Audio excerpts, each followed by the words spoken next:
kalau kita sudah mengenal daur ulang, alangkah baiknya botol plastik itu bisa didaur ulang, bisa menjadi barang baru. Contohnya seperti tas, bisa menjadi juga seperti tempat pensil, bisa dibuat lagi menjadi sandal. Nah, selain itu ada lagi yang jenisnya logam. Misalnya kaleng bekas bisa dilebur dan bisa dijadikan barang baru. Selain itu ada juga kaca. Serpian-serpian kaca bisa didaur ulang menjadi produk kaca baru.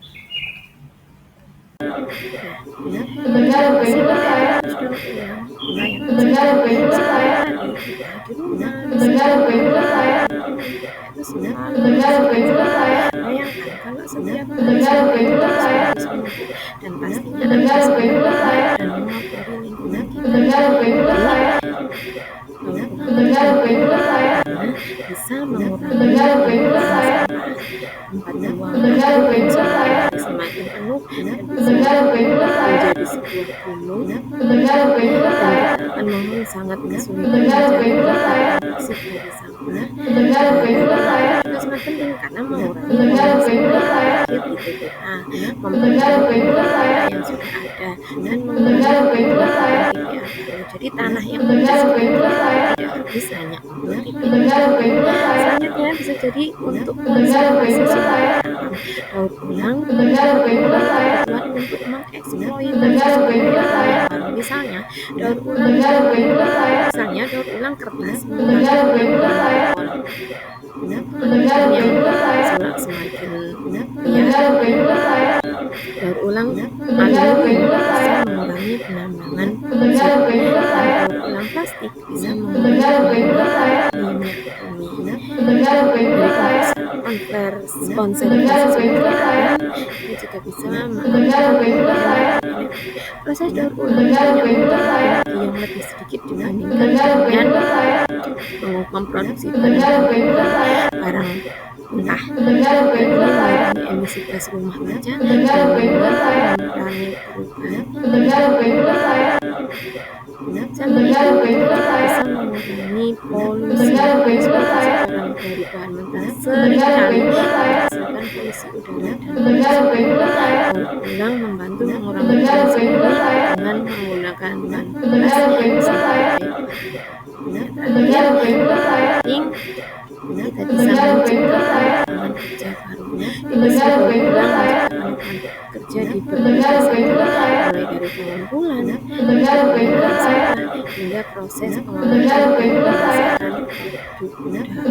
produk. Setelah kita tahu betapa pentingnya daur ulang, kita akan belajar tentang manfaat daur ulang. Daur ulang itu sangat bermanfaat dan sangat beragam, meliputi dari segi lingkungan, dari segi ekonomi, dan dari segi manfaat sosial. Dari segi lingkungan, daur ulang itu bisa mengurangi polusi udara, air, dan tanah, mengurangi gas emisi, bisa mengurangi efek dari rumah kaca, bisa melestarikan sumber daya alam, bisa mengurangi habitat, bisa melindungi habitat alami.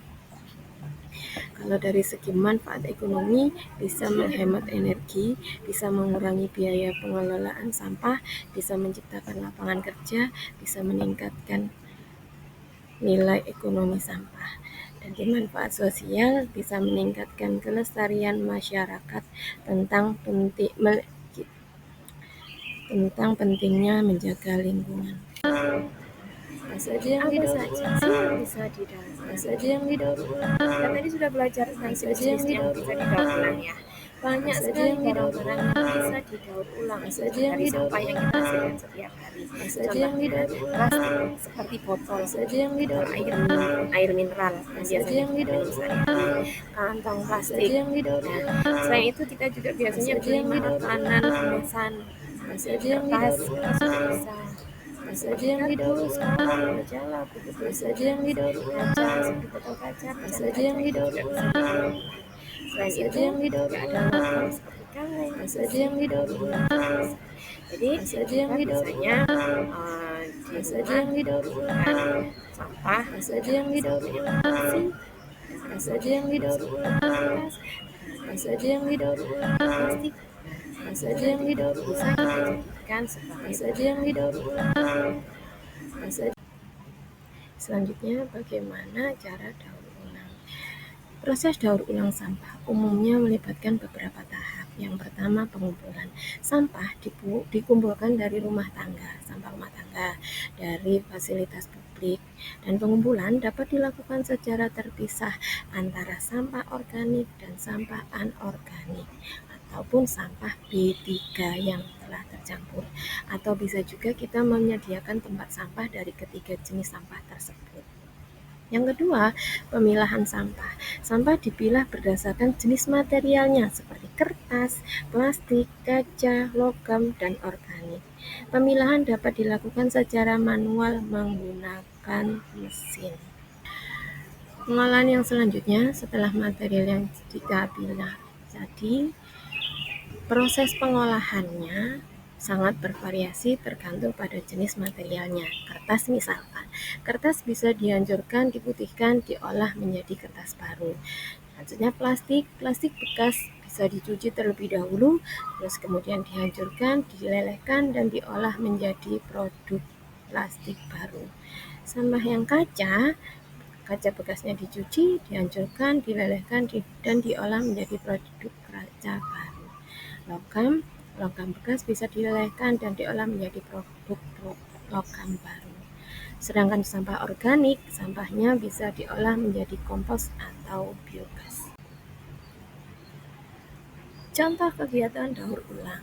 Contoh simpel yang bisa kita lakukan untuk mendaur ulang adalah misalnya kita membuat tempat pensil dari botol air mineral yang sudah kita pakai. Kita juga bisa menggunakan kardus bekas. Kita bisa membuat seperti kotak tisu. Kita juga bisa membuat sampah organik menjadi pupuk kompos. Nah, yang terakhir adalah kesimpulan dari daur ulang itu sangat penting untuk apa? Kesimpulannya adalah daur ulang adalah solusi penting untuk mengatasi masalah sampah dan menciptakan lingkungan yang lebih bersih dan berkelanjutan. Dengan meningkatkan kesadaran masyarakat terutama kita untuk mengembangkan infrastruktur dan teknologi yang memadai serta mendorong menggunakan produk daur ulang. Jadi, kita dapat memaksimalkan manfaat daur ulang sampah dan mewujudkan masa depan yang lebih baik bagi generasi mendatang. Partisipasi kita yang aktif dari seluruh elemen masyarakat, pemerintah, dan sektor swasta sangat diperlukan untuk keberhasilan program daur ulang sampah. Dari daur ulang itu, kita bisa menjaga lingkungan dan masa depan bumi kita agar tetap lestari.